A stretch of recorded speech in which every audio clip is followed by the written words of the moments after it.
ये भगवान श्री राम के अयोध्या वापस आने के बाद एक मजेदार कथा है जिसे आप पूरा सुने बगैर रह नहीं पाओगे।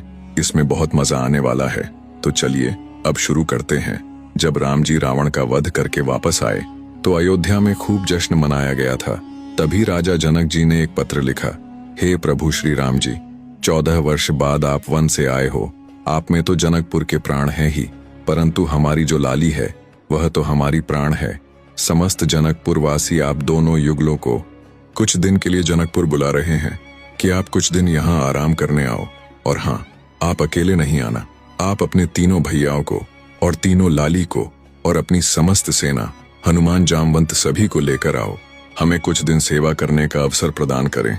इतना लिखा। फिर अपने एक दूत से अयोध्या पहुंचाया। उस समय श्री राम जी सभा में बैठे थे। जैसे ही राजा जनक का पत्र आया, श्री राम जी बोले, प्रिय हनुमान, इस पत्र को पढ़कर सुनाओ, क्या लिखकर भेजा है। हमारे ससुर जी ने फिर हनुमान जी ने पत्र पढ़कर सुनाया।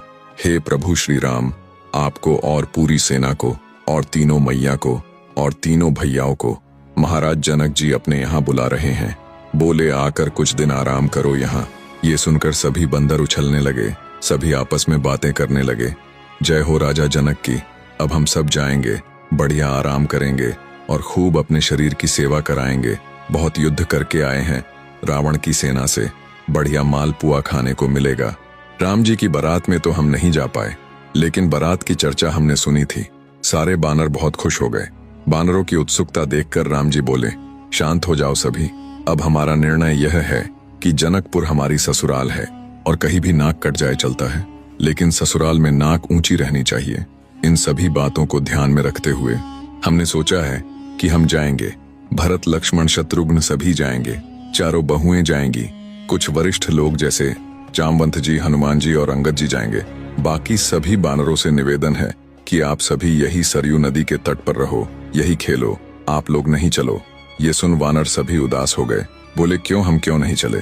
आप लोगों का स्वभाव ऐसा ही है, किसी से भी छीन कर खा जाते हो, कहीं पर भी मल मूत्र त्याग देते हो, कहीं भी उछल कूद करते हो, डाले तोड़ देते हो, वन उजाड़ देते हो। जनकपुर हमारी ससुराल है। अगर हमारे सामने किसी ने कह दिया कि देखो वो वन वानरों ने उजाड़ दिया, बोलेंगे वानर किसके हैं, सभी कहेंगे राम जी के। हमें तो फिर बहुत बुरा लगेगा, लेकिन आप लोगों का यही स्वभाव है। और यहाँ अयोध्या में कितना भी करो, यहाँ तो अपने ही लोग हैं, सुधार भी देंगे। वो ससुराल है, वहां संकोच हो जाएगा। बानर सभी नीचे मुंह करके बैठ गए। राम जी तो अपनी घोषणा करके चले गए। जामवंत और हनुमान जी बोले, क्यों भाई, क्या हो गया, आप लोग इतने उदास क्यों हो गए। बानर बोले, जब रावण से मरवाना था तो हमको ले गए, और जहां फल फूल मिलेंगे, मेवा खाने को मिलेगा, भरपूर सेवा होगी, तो हमें छोड़कर जा रहे हैं, इसलिए हम सभी उदास हैं। हमें भी जाने की बहुत इच्छा है। जामवंत जी ने हनुमान जी से कहा, आप जाकर निवेदन करो। अरे हम कुछ नहीं कहेंगे, हमारे तो वो स्वामी है, उनकी आज्ञा हमारे लिए सर्वोपरि है। आप बड़े हो, आप जाकर बात करो। फिर जामवंत जी राम जी के पास गए। बोले, सब बानर बहुत उदास हो गए हैं, आप ऐसा मत करो। प्रभु मैं जिम्मेदारी लेता हूँ, एक पत्ता भी किसी वृक्ष का नहीं टूटेगा। आपके ससुराल की एक भी चीज यहाँ से वहां नहीं होगी, इसकी हमारी गारंटी है। राम जी बोले, देखो 100, 200, 300 बंदर नहीं है, करोड़ों बंदर हैं, आप किस किस को संभालोगे। प्रभु वो हमारी जिम्मेदारी है। मैं वचन देता हूँ आपकी ससुराल में एक बात भी ऐसी नहीं होगी जिससे आपको संकोच हो। राम जी बोले, तो ठीक है, आपकी जिम्मेदारी है। फिर जामवंत जी बाहर आए और सभी से बोले, राम जी राजी हो गए हैं सभी को ले जाने के लिए। इतना सुन बंदर फिर से उछलने लगे। जय हो राजा रामचंद्र की, जय हो जामवंत जी की। लेकिन सभी ध्यान से सुनो, मैंने जिम्मेदारी ली है, एक पत्ता भी नहीं टूटना चाहिए जनकपुर के किसी वृक्ष का। बानर बोले, हाँ बिल्कुल नहीं टूटेगा, आप तो आज्ञा करो कैसे चलना है।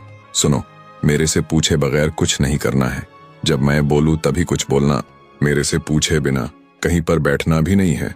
और जब मैं चलूं तो चलना है, और जब सोऊं तो सोना है, मतलब सीधा है, जैसा मैं करूं वैसा ही हो। सभी बानरों ने हामी भर ली। इधर राम जी को विश्वास नहीं हो रहा था कि जामवंत जी इतने सारे बंदरों को कैसे संभालेंगे।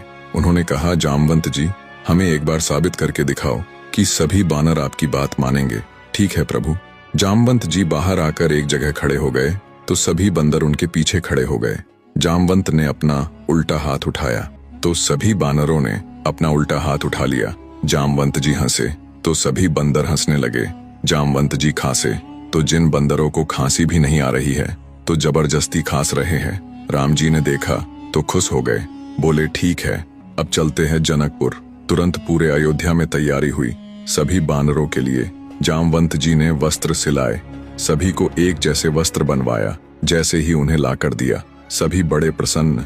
सभी ने नकल कर झट से कपड़े पहन लिया और अगले दिन सभी चल पड़े जनकपुर की ओर। जिस भी नगर गांव से निकलते सभी पुष्प वर्षा कर रहे हैं। विशाल सेना राम जी की चल रही है। सबसे मजे की बात तो ये थी कि इस पूरी सेना का सबसे केंद्र बिंदु था वानरों की परेड। सभी के मुखिया थे जामवंत। बिल्कुल जामवंत को देखकर चलते। अगर जामवंत जी इधर देखे तो सभी बानर इधर देखने लगते। जैसे ही जनकपुर की धरा में प्रवेश किया, दूर से ही समझ आने लगा कि प्रभु श्री राम आ रहे हैं। सारी तैयारियां तो पहले से ही थीं। आते ही बालकनी में खड़ी सभी मैयाएं राम जी की बलैयां लेने लगीं। हमारे दामाद जी आए हैं। जैसे ही पूरे जनकपुर में वानरों ने प्रवेश किया, वानरों को देख उनकी ऐसी प्रशंसा, सभी बानर एक जैसे दिखे। जनकपुर की नारियां आरती की थाल लेकर सभी की आरती कर रही है, लेकिन बानर एक बार भी उनकी तरफ नहीं देखें। सभी जानते थे जामवंत जी सीधे जा रहे हैं, हमें भी सीधे चलना है। श्री राम जानकी सहित सभी का स्वागत हुआ। सभी को बैठाया गया। जनक जी सभी को देख आनंदित हो गए। बोले प्रभु, पूरे जनकपुर में चर्चा है, आपके वानरों की ऐसी सेना है, यही वानर ही है जो रावण की सेना को मार सकते हैं। इतने शिष्टाचार, इतने गंभीर। देखो, इतनी बड़ी सभा में करोड़ों बानर बैठे हैं। दूर बैठे जामवंत जी सिर हिलाए तो सभी सिर हिलाए। सभी बहुत दूर से चलकर आए हों। सभी के भोजन प्रसादी की व्यवस्था है, आप सभी आसन ग्रहण करें। सभी बानर चौकी में बैठ गए। पहली बार बानर चौकी में बैठकर खा रहे हैं। सभी के लिए सोने की थाली, चांदी की कटोरी। सभी मन से बहुत खुश थे, लेकिन बानर थाली में नहीं देख रहे हैं, सभी जामवंत को देख रहे हैं। पूरी थाली में सभी प्रसाद रखा है। फलों की एक थाली अलग रखी गई थी। दूर खड़े सभी लोग देखे बानरों के आगे कितने स्वादिष्ट भोजन रखे हैं, लेकिन बानर है कि थाली में ही नहीं देख रहे हैं। सभी आपस में बतिया रहे थे। इसके बाद जामवंत ने जल लिया और थाली में फेर कर बोले, अन्नपूर्ण सदा पूर्ण। सभी बानरों ने वैसा ही किया। जामवंत जी थाली के आगे हाथ जोड़े। सभी बानरों ने हाथ जोड़ लिया। सभी कुछ राजा जनक देखें, बोले राम जी मान गए, क्या अद्भुत सेना है। राम जी भी हल्की मुस्कान किए और धीरे धीरे भोजन पा रहे हैं। सोचे लाज बची रहे जितनी देर है। सभी प्रसाद पा रहे हैं। जैसे जामवंत खा रहे हैं वैसे ही वानर खा रहे हैं। जितनी दाल जामवंत जी डालते उतनी ही दाल सभी वानर डालते। सभी देखकर आनंद ले रहे थे। थोड़ी देर बाद जामवंत जी की नजर पड़ी आम पर। जामवंत जी ने जैसे ही आम उठाया, सभी बानरों ने आम उठा लिया। अब जामवंत जी ने आम को थोड़ा दबाया, देखना चाहा कितना पका आम है। उनके जोर लगाते ही आम की गुठली निकलकर उछल गई। अब सभी बंदर आम दबाए पड़े हैं, पूरी जोर लगाकर दबा रहे हैं। आम की गुठली उछलनी चाहिए, क्योंकि जामवंत जी की गुठली उछली है। जब सभी ने अपना अपना जोर लगाया तो सभी की गुठली उछली। इधर जामवंत जी सोचे, इन हाथों से मेघनाथ नहीं निकल पाया, इन हाथों से रावण नहीं निकल पाया। एक छोटी सी गुठली निकलकर भाग गई। अब जामवंत जैसे ही उठे गुठली उठाने को, बानरों ने सोचा हमें भी ऐसे ही उठानी है। सभी एक दूसरे को झपट्टा मारे, कहीं कड़ी उछाल रहे हैं, कहीं टेबल के नीचे से गुठली ढूंढ रहे हैं, ब्रेंच इधर उधर कर रहे हैं। जनकपुर की जो सभा स्वर्ण मंडित थी, चांदी से मंडित थी, आज इन बानरों के कारण खीर सब्जी पूड़ी से मंडित हो गई। कड़ी सब्जी उझाल उझाल कर पूरी सभा का लेपन कर दिया। ये सब देख राम जी नीचे मुंह किए बैठ गए। सभी बानरों को खुली छूट मिल गई। एक दूसरे की थाली से ले लेकर भागे। 2-4 बानर तो जनक जी की थाली से लेकर भाग गए। जनक जी ये सब देखते ही रह गए। फिर जनक जी ने राम जी की ओर देखा। जनक जी समझ गए कि ये पूरी तैयारी थी, सीधे सीधे चलना है, सीधे सीधे खाना है, नहीं बानर अपना स्वभाव कैसे छोड़े। जनक जी ने राम जी को देखा और जाकर उन्हें गले लगाया। बोले, हम बिल्कुल अप्रसन्न नहीं हैं। हमें बहुत अच्छा लगा कि आज जनकपुर में इतने दिनों बाद ऐसा आनंद हुआ है। इतना सुन राम जी को भी थोड़ी शांति मिली। उन्होंने तिरछी नजर से जामवंत जी को देखा, जो अभी भी हाथ में आम की गुठली लिए खड़े थे। गुठली फेंक कर हाथ जोड़ लिया। राम जी ने हल्की स्माइल की तो जामवंत जी समझ गए कि आज बच गए, और विचार किया, अब आगे ऐसा कभी नहीं करूंगा। जिसकी सेना वही संभाले। इतनी विशाल सेना को उनके अलावा और कोई नहीं संभाल सकता। ये एक मजेदार कहानी आपको कैसी लगी? सुनने में आनंद आया कि नहीं?